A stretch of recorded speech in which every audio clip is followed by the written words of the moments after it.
Om नित्यानन्देश्वर परमशिवसमारम्भाम्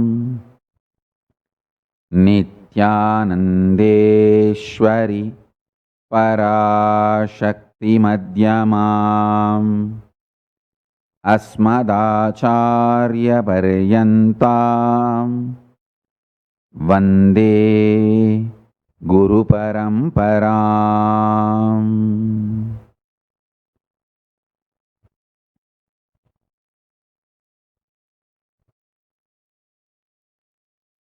I welcome you all with my love and respect. I welcome all the living and practicing Hindus from all over the world.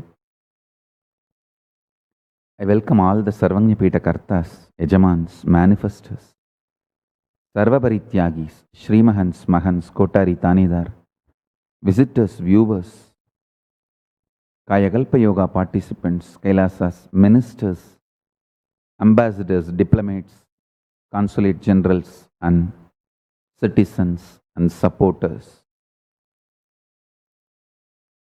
Paramashiva Ganas, Paramashivoham, season 10 participants. I welcome all of you with my love and respects. First, let's worship Ganapati on this Ganesha Chaturthi Brahmotsavam, then enter into the satsang.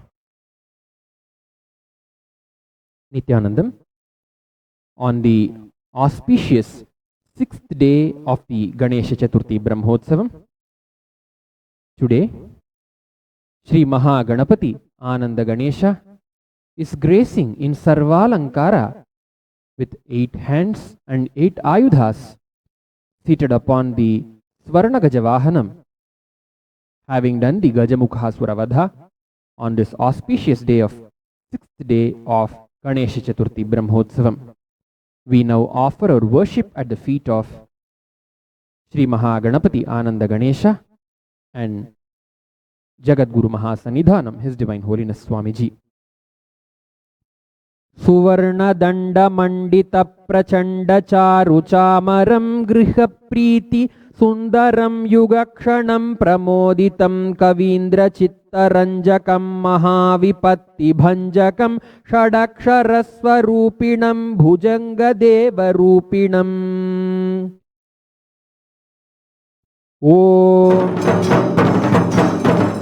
धूरति धूर्वधूर्वन्तं धूर्वतयो ओस्मान् धूर्वतितं धूर्वयं वयं धूर्वामत्वं देवानामधिसस्थितमं पप्रितमं जुष्टतमं वह्नितमं देवहूतममहृतमसि हविर्धानन्दृगम्भस्वमाह्वा आर्मित्रस्य त्वा चक्षुषा क्षेमाभेर्मा संविक्ता मात्वाहि कुक्षिषम्।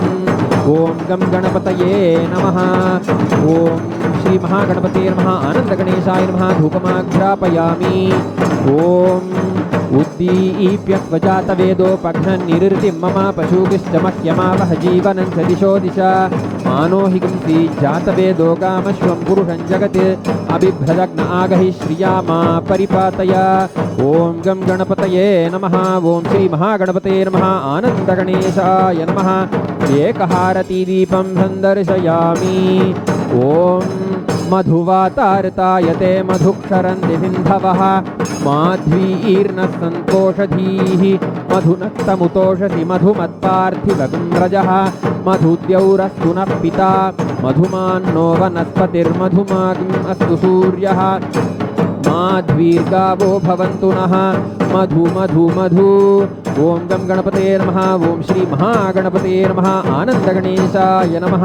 नानाविधानि नैवेद्यानि निवेदयामि।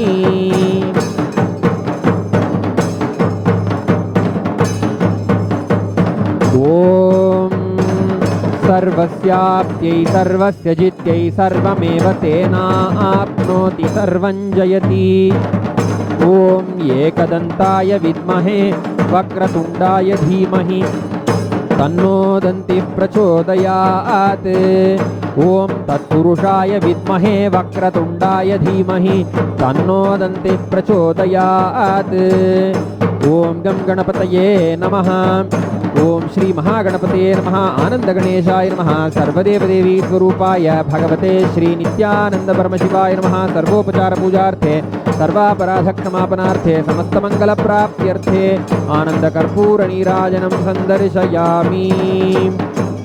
गजाननं भूतगणाधिसेवितं कपित्थजम्बूफलसारभक्षितं उमासुतं शोकविनाशकारणं Namami विघ्नेश्वरपादपङ्कजम्।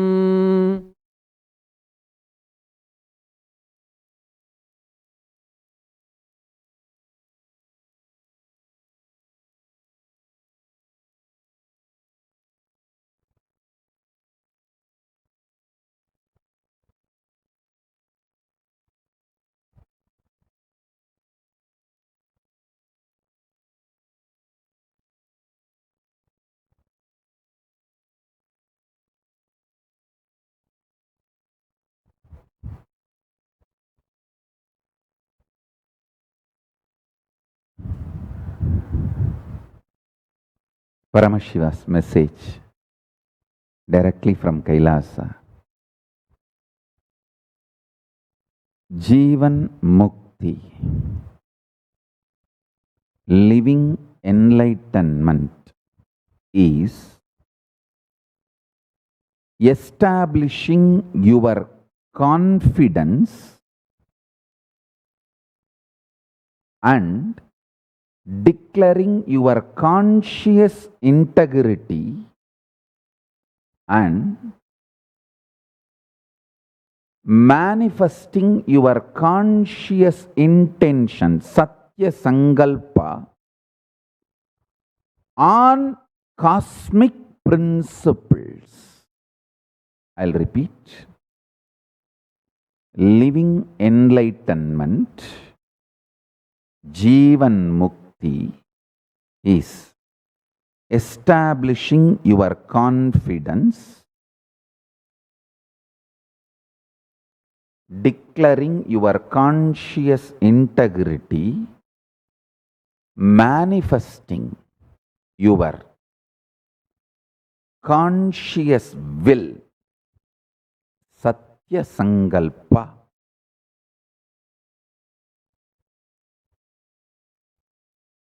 on the cosmic principles.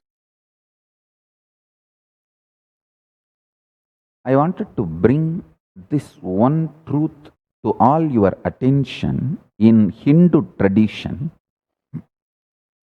knowledge is sacred. We never try to suppress, oppress, dampen the authority of the knowledge using the concept of sacred. The concept of sacred is used only to strengthen your intensity of seeking, your intention to gain more and more knowledge. Atato Brahma Jignasat. Let us inquire into the ultimate reality existence. Knowledge is sacred. Vidya is Divya. We never used the principle called sacred to suppress, oppress exploration of knowledge. That is the beauty of the Vedic tradition. That is why we are so open for upgrading, amending, evolving ourselves. It's a living civilization. It was, it is, it will be. Sa vidya ya vimuktaye. That is why Vidya is given the form of woman in Hindu tradition, because the woman of the house, her decisions, her will persistence makes the whole family flow in the direction of enlightenment.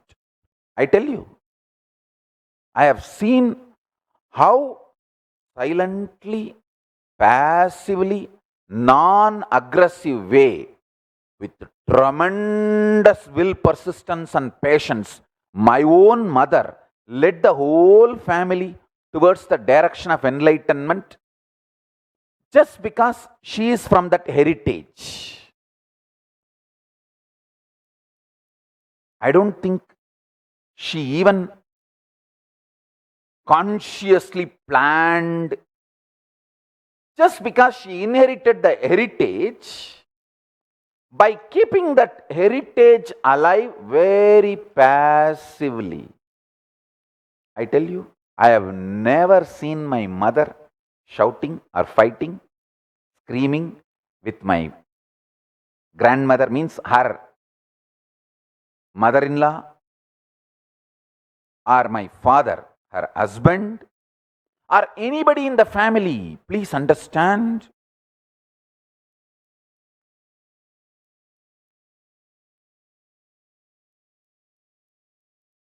I won't say she did not have difficulties of middle class or lower middle class Hindu family in Indian village. She had all the difficulty, but she always kept the whole thing together, drove the whole thing in the direction of Jivan Mukti, just because this is what she learnt from the elders, the ecosystems inspiration. See, till you are 25, ecosystem will inspire you. After you cross 25, you should become the strength for the ecosystem. That is the life. You can't go on expect that ecosystem should treat you cutely and that should support you and be a strength for you. No. Initially, it's okay. First 25 years. And in the modern day, I'll tell you, you are far more mentally, psychologically, informatively matured than Hindu village kid. So you don't need 25 years. I think by the time you are 18, or I'll say even the modern day 16, you claim so much of freedom and power and authority due to the society structure, but you don't take the responsibility. I want to tell you, all Hindu kids claiming too much of freedom and throwing tantrum without taking the responsibility, you are destroying Hinduism and living enlightenment tradition.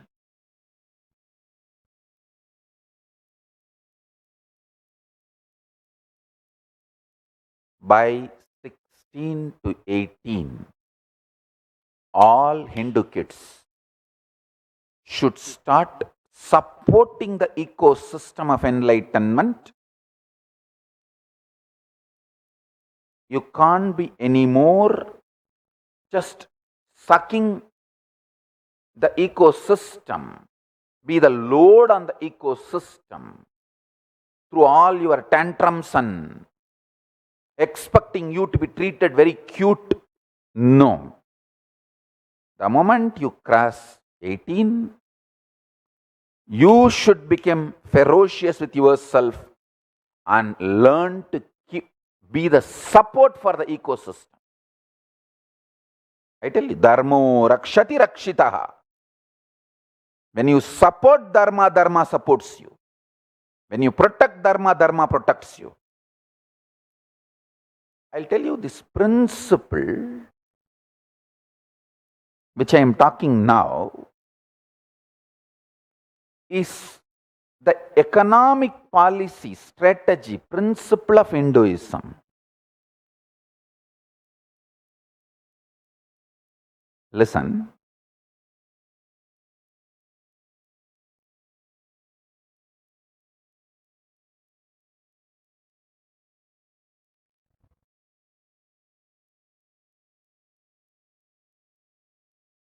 the Hindu society, civilization, is focused on Jivan Mukti, enlightenment, moksha.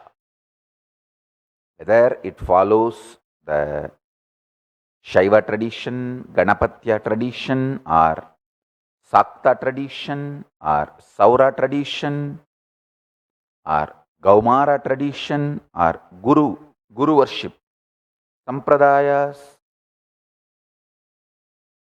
or Vaishnava Sampradayas, any Sampradaya.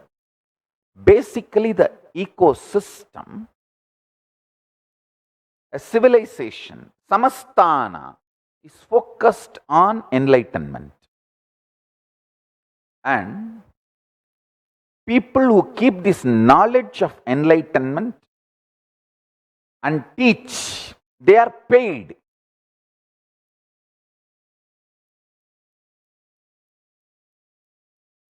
Sponsored, multi-level, paid regularly and sponsored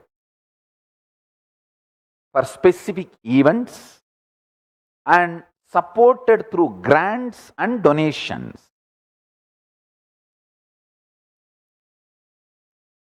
And the people who maintain the social integrity by providing protection from the external destructive forces, invading forces, or internally revolting forces. Kshatriyas, they are paid and given awards and rewards. Listen, step by step, I am explaining. The knowledge keepers who keep the integrity and efficacy of the knowledge, Brahmanas, who give protection from external invasions and internal revolts and keep the living enlightenment, Jivan Mukti lifestyle. Kshatriyas, those people are given, they are paid and given rewards and awards when they demonstrate the valor, protecting the Dharma. And same next, Vaishyas, they are supported, encouraged, given protection, supported with the knowledge, encouraged with the infrastructure and market.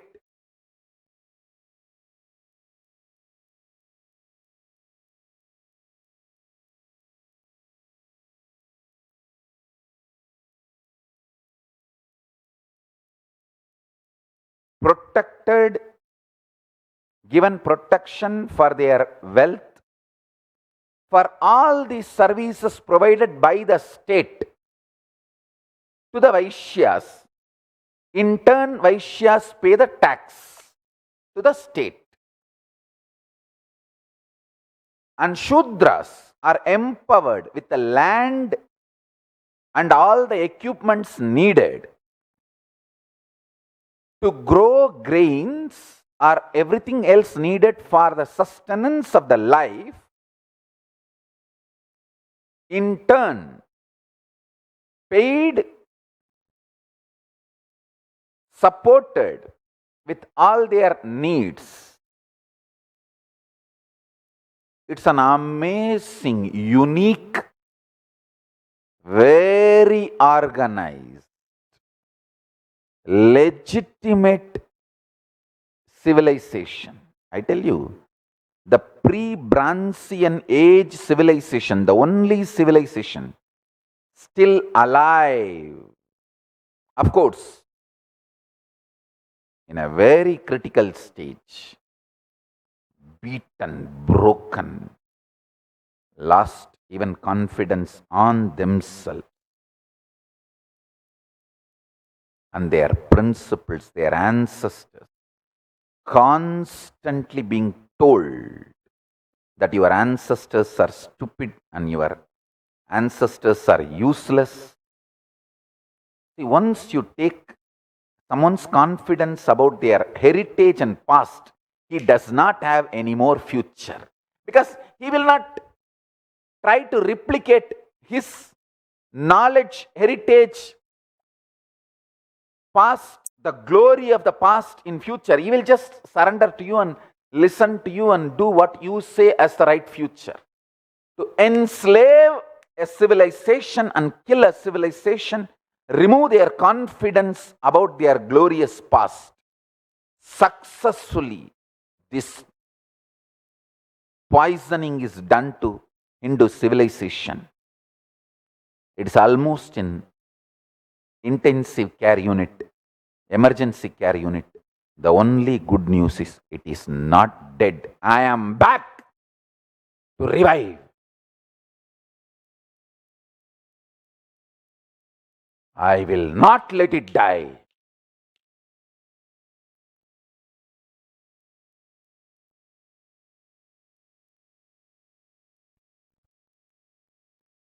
चातुर्वर्ण्यां मया सृष्टम् गुणकर्म विभासः तस्य कर्तारम् अपि मां विद्याकर्तारम् अव्ययम्. The four categories of Varna were created by me according to the people's qualities and activities. Although I am creator of this system, know me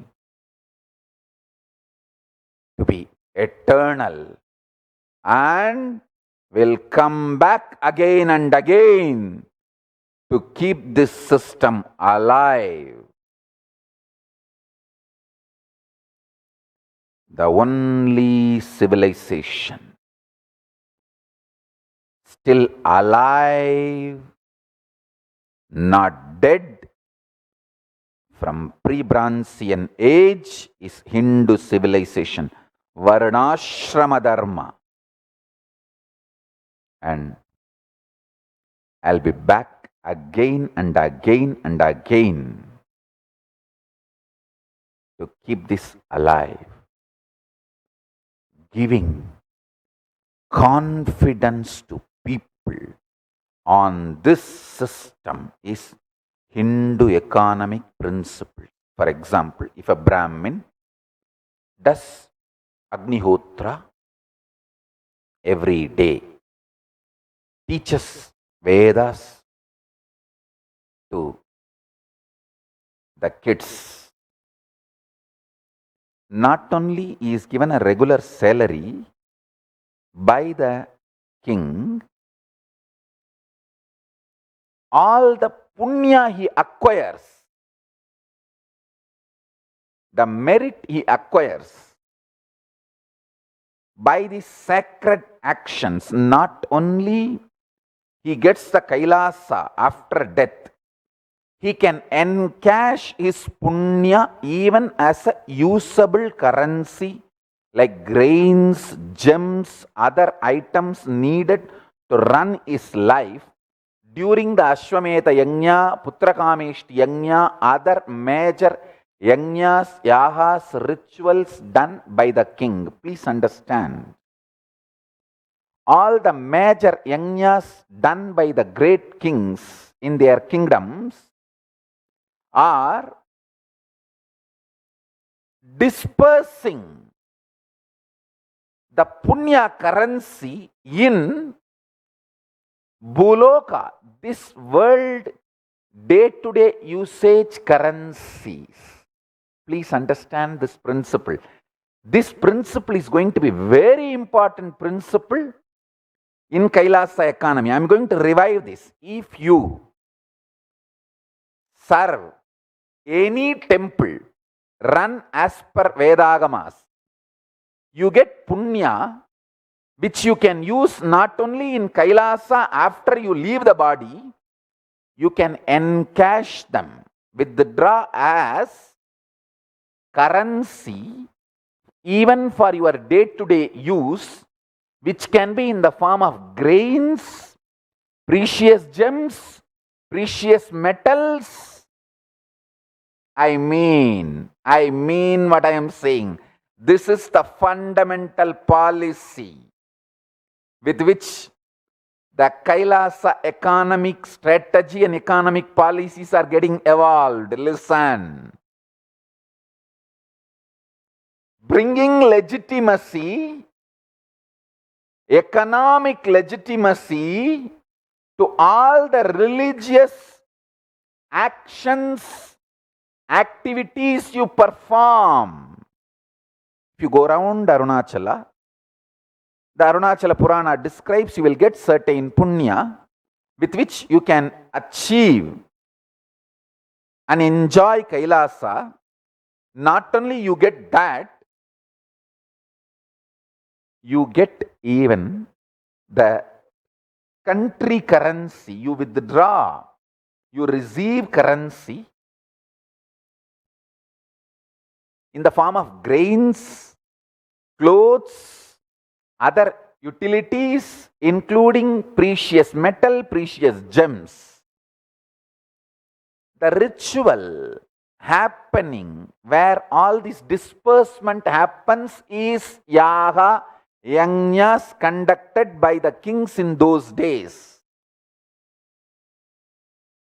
For example, when a Brahmin comes, the senior Vidvats, the senior Brahmins decide this person, this many years, is practicing all the Vedic rituals and teaching. So he gets this much of punya in Kailasa and this much of country currency. The Kailasa currency punya and country currency in the form of grains, precious metal, precious gems, clothes, whatever. This was a living economy of Hindu tradition and Hindu samsthanas, Hindu kingdoms. I am going to revive it. I will revive it with the grace of Ganapati, Paramashiva.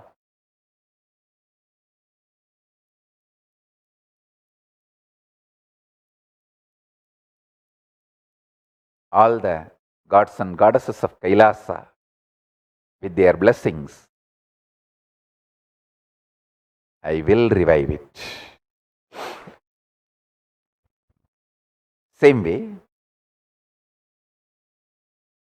these principles are elaborately described in Vedas and Agamas. That is going to form the basic structure of Kailasa economic policies and strategies.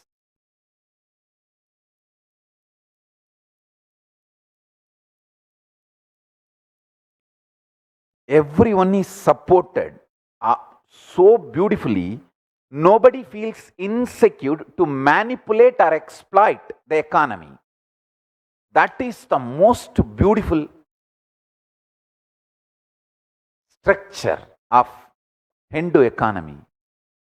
Understand, it is such tremendous, deep confidence building system, and so much of security was given. I tell you, I was studying thoroughly. Let me openly declare, all my last 26 years of life, after the Yoga Pattabhishekam, 1994, my gurus have put me on the throne by doing the Yoga Pattabhishekam. They put me on the seat. From that time, all my attempts, whatever I tried to do in Ramakrishna Mission as volunteer, brahmachari, sannyasi, I was volunteer brahmachari. Or after I started this Sangha, all my economic policies were trying to revive these principles of Hinduism. how we can give confidence to people on living enlightenment system, and how that can become not only the cosmic currency, even country currency.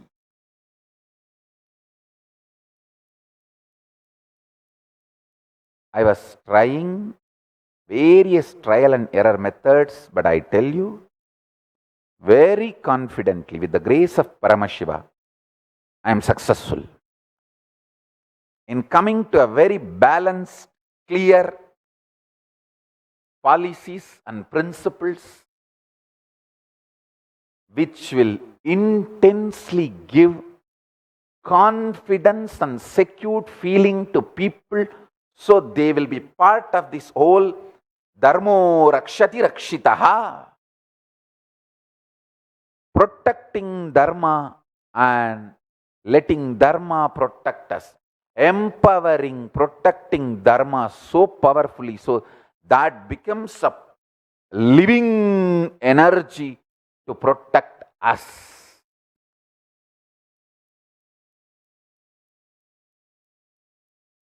I received this knowledge of Hindu economic policies and principles directly from the blessings of my Guru Arunagiri Yogeshwara, directly from him, and then learnt the history, how it used to be a living reality from 230th Guru Maha Sannidhanam of Tondemandala Adinam, Sri Jnanapragasa Desika Paramacharya Swamigal. I wanted to put this on record.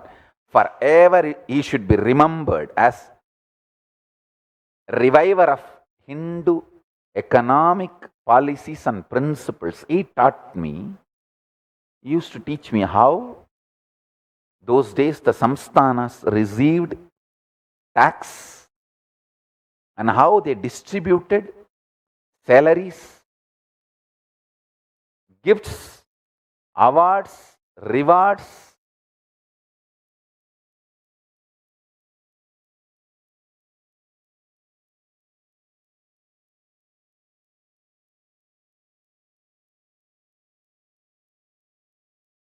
For example, Brahmana, when he performs something great, when he is high achiever, he is supported, gifted with all the things which strengthens his lifestyle. Same way, for example, a Kshatriya, when he performs something great and when he becomes high achiever, he is gifted with some things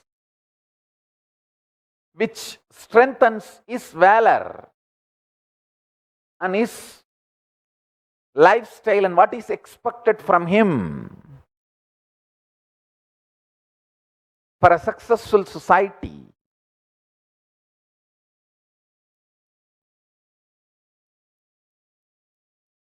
he gets glory, name, fame, and many women decide to marry him. He is glorified in such a way, the society is enamored by his glory and valor. Same way, Vaishya, when he becomes a great, successful, high achiever, the kind of the glorification done to him is different. The glorification done to him supports him in his profession to achieve more success.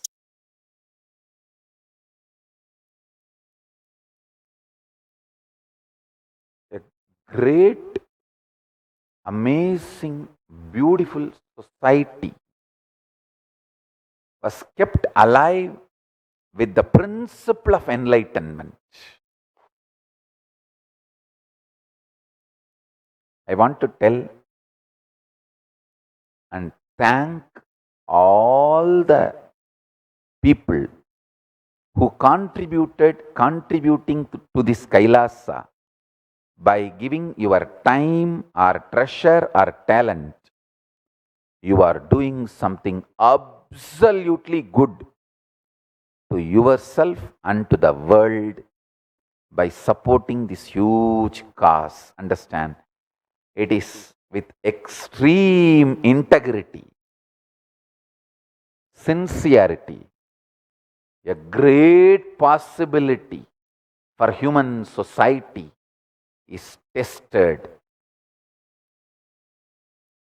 tried, actually succeeded, and getting revived.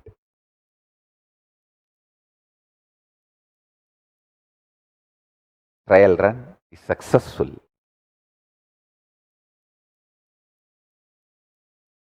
I am not reformer, I am reviver.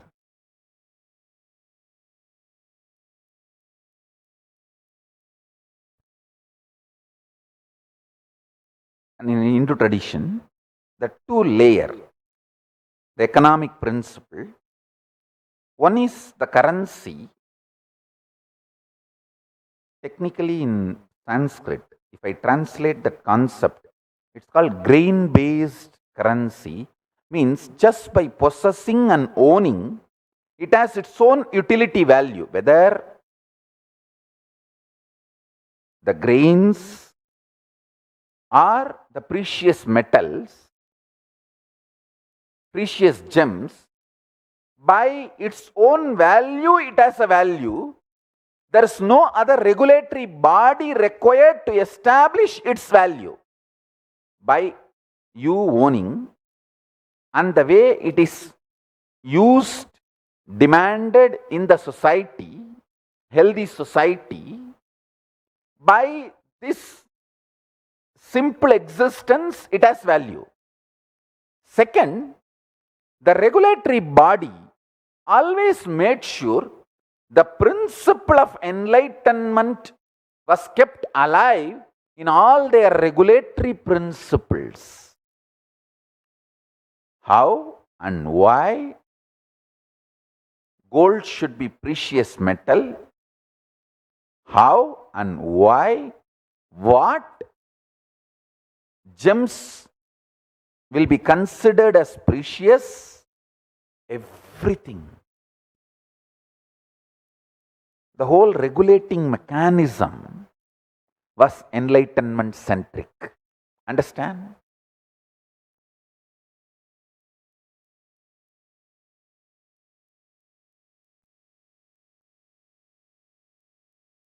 Rajaraja, for example, builds a huge temples. All of you need to know, it's not that he built only Tanjore temple. Please understand.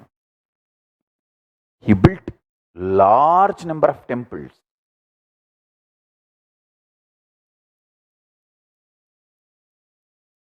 Krishnadevaraya built large number of temples. I should say that all great known kings of Hinduism, whether Cambodia or Somanath or Chidambaram or Tanjore or Jagannath or Nepal or Sri Lanka, anywhere the Hindu civilization was prevalent.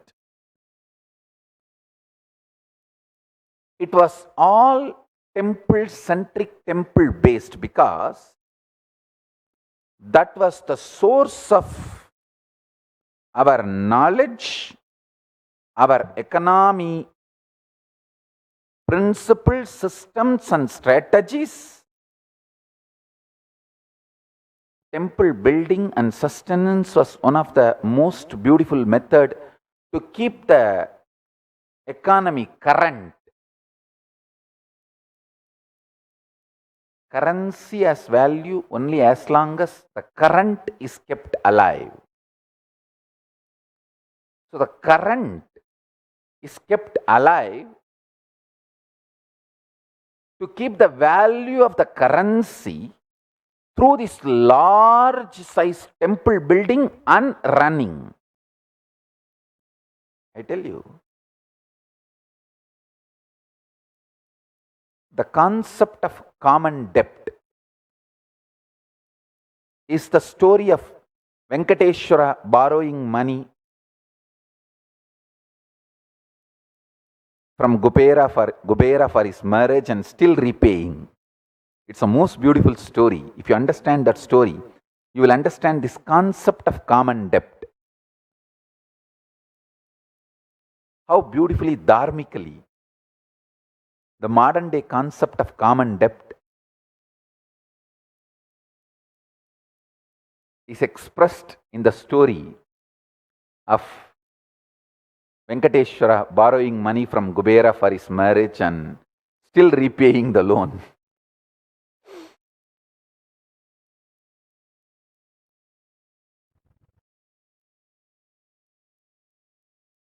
The glory of the temple, of the capital of Hindu kingdoms,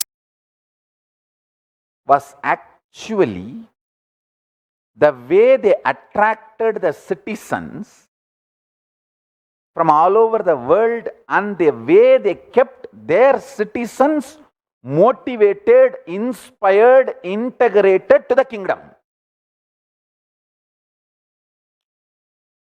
Amazing spiritual enlightenment based nationalism, enlightenment based patriotism, enlightenment based economy.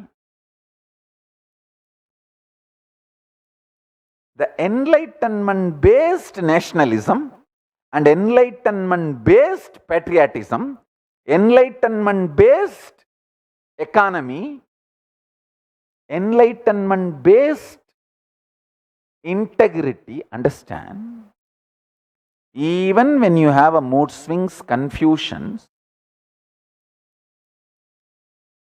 about your individual lifestyle and your individual balance sheet is not giving you confidence about life, but your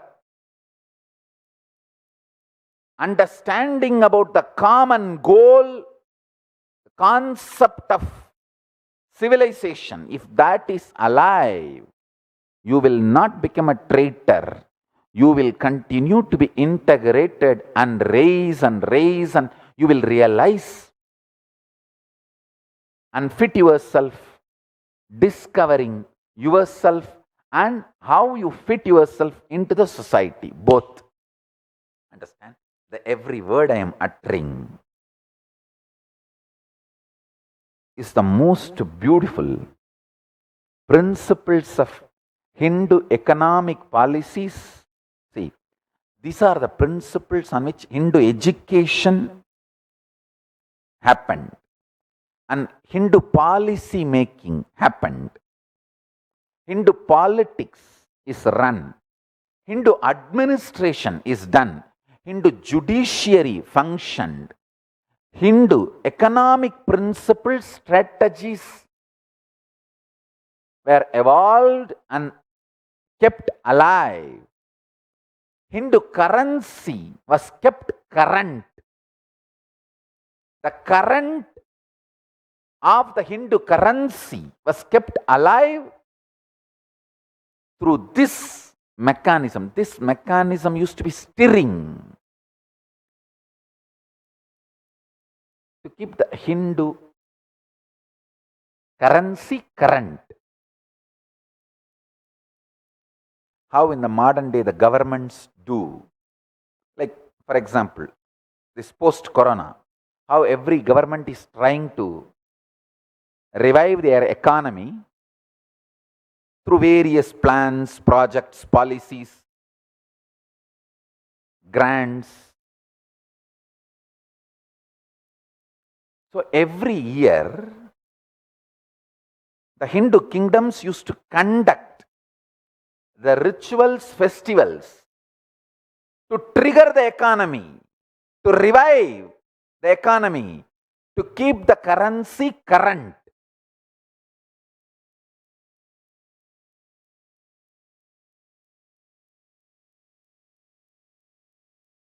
Sometimes people are made to support the common pool. Sometimes the pool is taken out and shared with people, but it was all done in a very dharmic way to keep the signs of living enlightenment. Whether you are taxed or given grants, everything was based on enlightenment, Jivan Mukti, moksha based artha, moksha centric artha.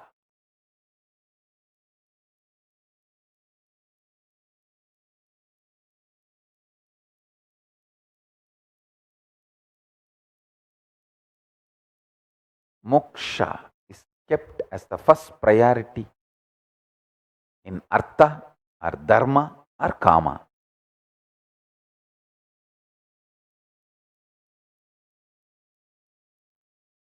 Just because we had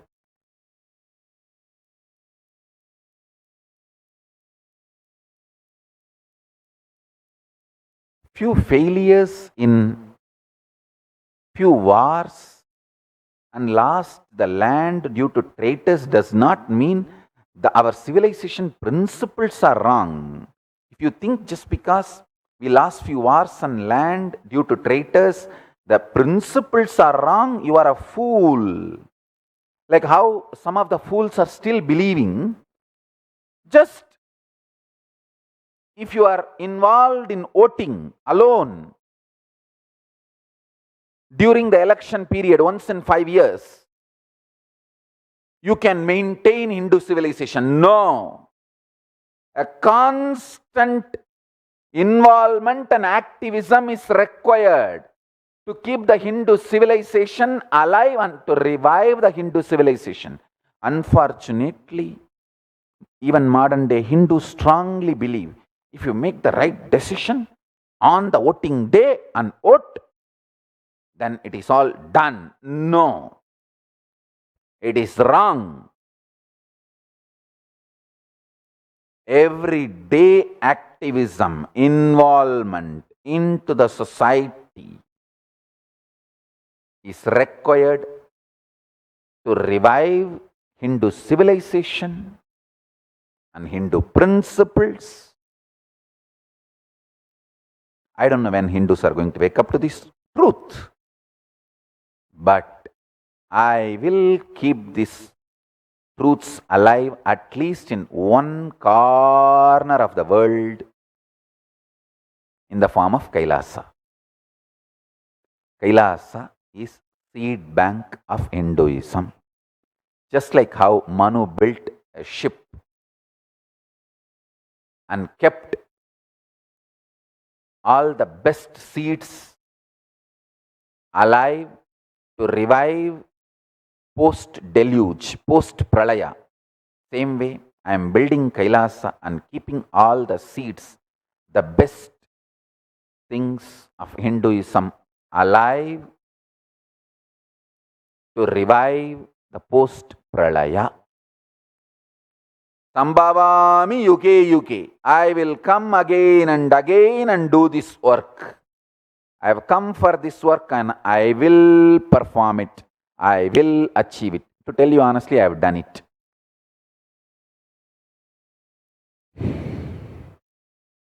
I just have to do further expansion.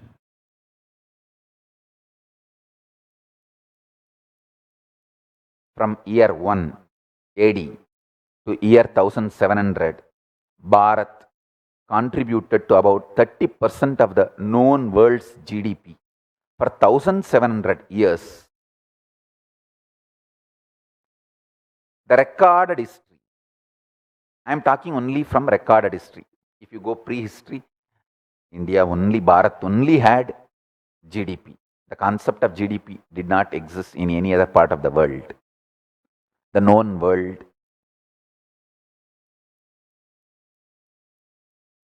The known organized civilization was Hindu civilization, most ancient and most continuous.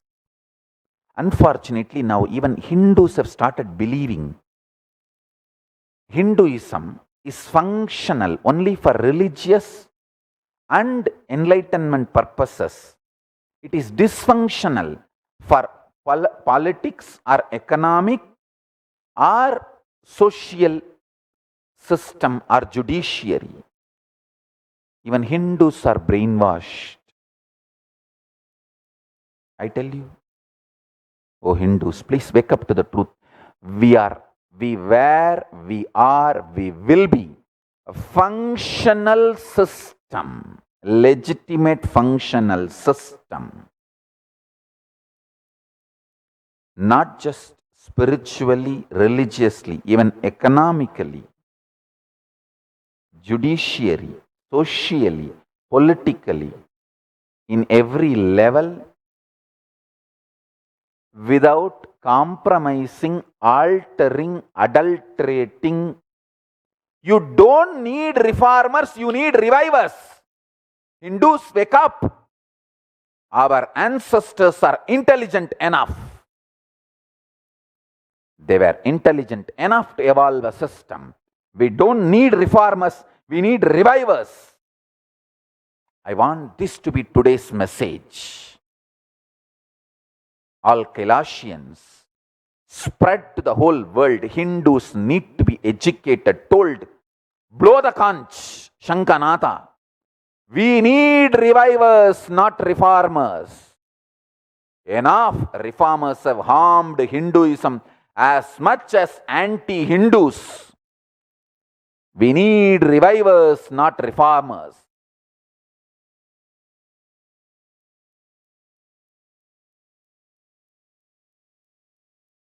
We need revivers, not reformers. We need revivers, not reformers. Reformers are as dangerous and as destructive, as negative to Hinduism as anti-Hindu elements, anti-Hindus, invaders. Reformers were just disguised invaders.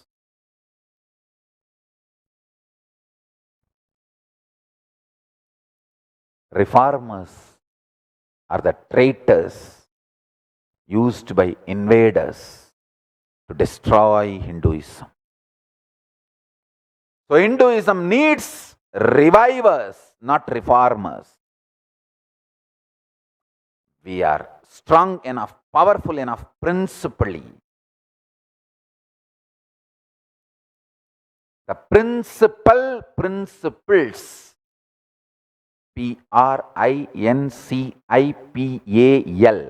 Principles.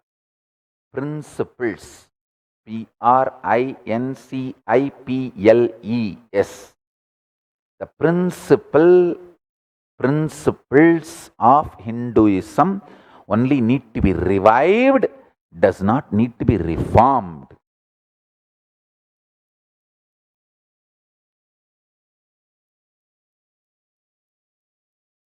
Do the Jayagosha, Sankanada, Tirukkailaya Vadya, and tell the world Hinduism needs revivers, not reformers.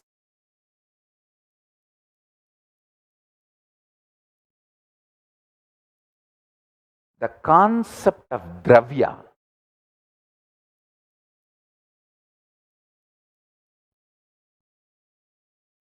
Dana, Dravya, in Hinduism is clearly defined in Amarakosha. For Brahmanas, what is Dana? Wealth. For Vaishyas, what is Dana? Wealth. For Kshatriyas, what is Dana? Wealth. For Shudras, what is Dana? Wealth. Amarakosha's original verse. Dravyam viddam swapateyam ruktam ruktam danam vasuhu hiranyam dravinam dyumnam artaraihi vipava abhi. These are the definitions, forms the fundamental economic principles of Kailasa.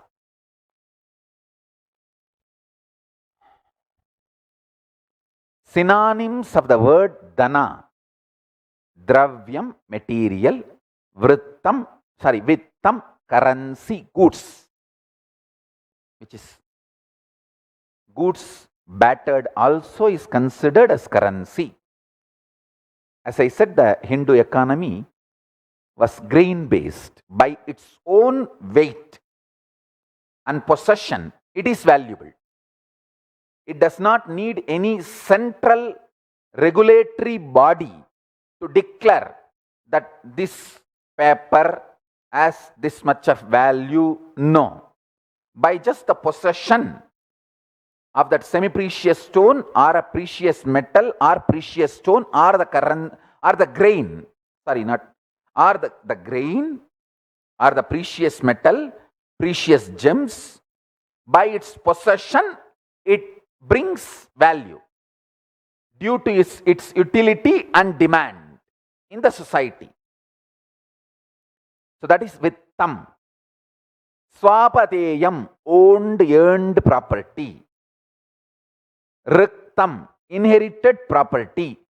When you inherit a property, the intention of your ancestor tied, married to that property, that intention also you inherit. So, all inheritance in Hinduism is a will. So, you have to, as long as you maintain that will, you have right over the property. Understand? Whatever you inherit from the ancestors, you have to maintain their will. If not, you don't own that property anymore. This was the way the civilization was kept alive in Hindu tradition. Hindu father will work for the 7th generation of their children, and same way they will inculcate the lifestyle, knowledge, principles in their children. Unfortunately, now in the modern day, neither they keep wealth for the children nor they inculcate the Hindu values for the children. Both should be done. I want my followers, you keep wealth for your next generation and you inculcate these values, Hindu values, into your next generation. And the next generation also respects the Riktam, inherited property, and the will of your ancestors, both. Ruktam, possessing and enjoying it, expanding it. Dhanam, money. Vasu, land. Hiranyam, gold. Dravinam, movable properties, which is useful. Dyumnam, power and strength. Power and strength means capacity to understand the principles of the economy and change the investments and keep yourself alive, current,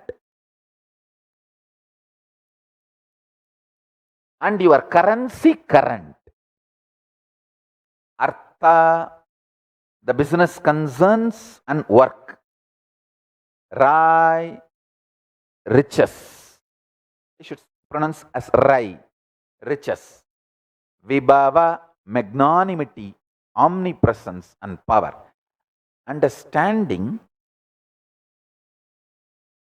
the omnipresence and capabilities of Dhanam and keeping your magnanimity to keep the omnipresence alive all over the world. For example, if you honor your commitments only, they will honor their commitments. That is what is magnanimity. So, Kavi Kalpadruma gives the synonym of Dhanam as Dhanyam, means the grain-based economy and all other principles as I described from Amarakosha now. These are going to be forming the fundamental principles for Hindu economic policies and strategies. Hindu will is absolutely different from the will legal paper used today for establishing inheritance. Understand? Hindu will is lifestyle based. If you are from the Varna of a Brahmana and you inherit your ancestors who were Brahmana by Varna, only if you follow the principles of Brahmana Varna, you have the right over that property. Same way, Kshatriya, Shudra, and Vaishya. The Hindu inheritance principles. Actually, I tell you, it is so juicy and delicious even to understand the Arthashastra and Hindu economic principles. Wow! What a brilliant ancestors we had.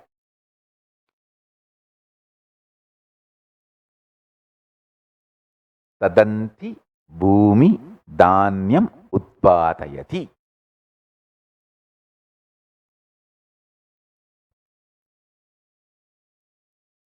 Dana is the earth that bears the fruits and seeds and that produces grains.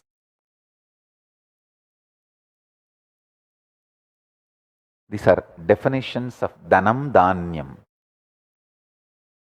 in Hindu tradition. Actually, if at all our next generation starts tasting the Hindu knowledge, Hindu economy principles, they will understand this is the most beautiful, delicious, brilliant. They will just fall in love with all these principles and simply the whole Hindu economy principles, everything will be revived. My job is only to make you taste the deliciousness of Hindu economy principles by reviving the Hindu Reserve Bank and Hindu currency. Hindu knowledge is capable enough to revive itself,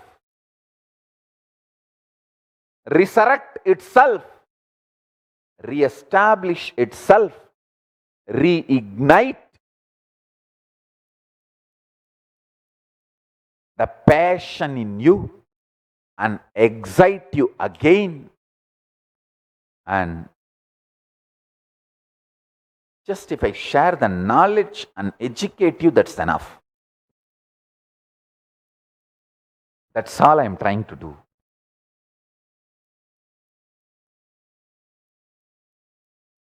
I have so much more to share. So with this, I bless you all. Let's all radiate with integrity, authenticity, responsibility, enriching, causing, living Shuddhatvaita Saivam, the state, space, powers, being, superconsciousness, and Kailasa of Paramashiva. Paramashivoham, Om Nityananda Paramashivoham, the eternal bliss, Nityananda. Thank you. Be blissful.